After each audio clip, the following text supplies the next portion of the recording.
So today I'm going to talk about a Nike sneaker that not only looks great but is also super comfortable, and the best part, you can grab it for under 10k.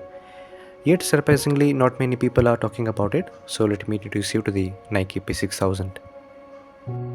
Nike has brought the P6000 back into the spotlight, and it's no random move. Over the past year, Y2K inspired running sneakers have made a huge comeback, with brands like Asics and New Balance leading the trend.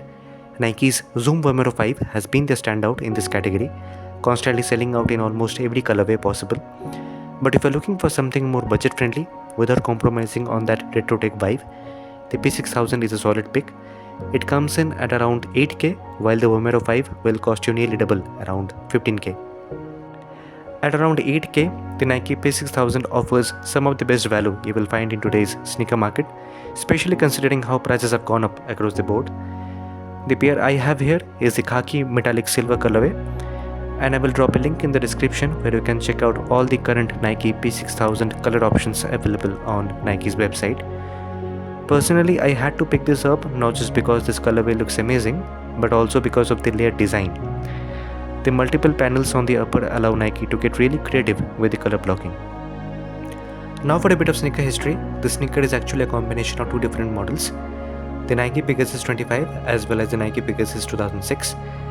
And honestly, the fusion still holds up incredibly well even today. Despite how good they look, the sneakers are still flying under the radar. A big reason might be that there haven't been any high-profile collaborations on this silhouette yet, and from what we know, there aren't any planned for the near future either. It could be that Nike is reserving collabs for premium models like the Vomero 5, which are more profitable while letting the P6000 stand on its own. But honestly, that's not a bad thing. Less hype means they are much easier to grab without the resell madness. Now diving into the sneaker itself, the upper is primarily made of breathable mesh, complemented by synthetic leather overlays that are evenly distributed across the shoe. This design gives the P6000 a distinctive, almost ribcage-like aesthetic, which really sets it apart from other Nike silhouettes. On the toe box, there is a small embroidered swoosh, while on both sides of the sneaker you will find similarly sized swooshes, much like those seen on the Vomero 5. These are also embroidered, adding a nice touch of texture and detail. Towards the heel, you will notice the P6000 branding finely placed. Depending on the colorway, you also get a mix of mesh, synthetic leather, and even suede, which is impressive considering the price point of view. At the back, there is a cool double swoosh detail that adds some extra flair, and up top on the tongue, you have got the Nike logo, along with a lace loop tag that reads the Bowerman series, a nod to Bill Bowerman, the legendary track and field coach from the University of Oregon and one of Nike's co-founders.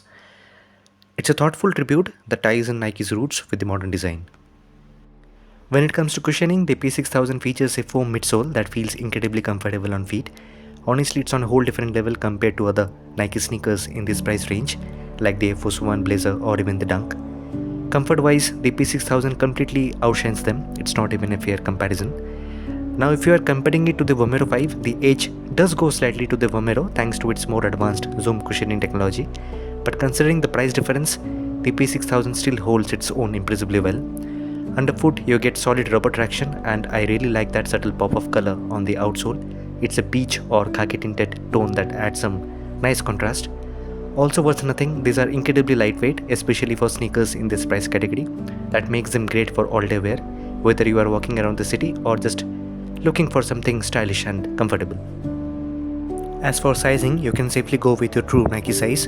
The fit is spot on even in terms of width, so if you have wider feet, you shouldn't have any issues sticking to a regular size. The overall fit is comfortable and supportive as well.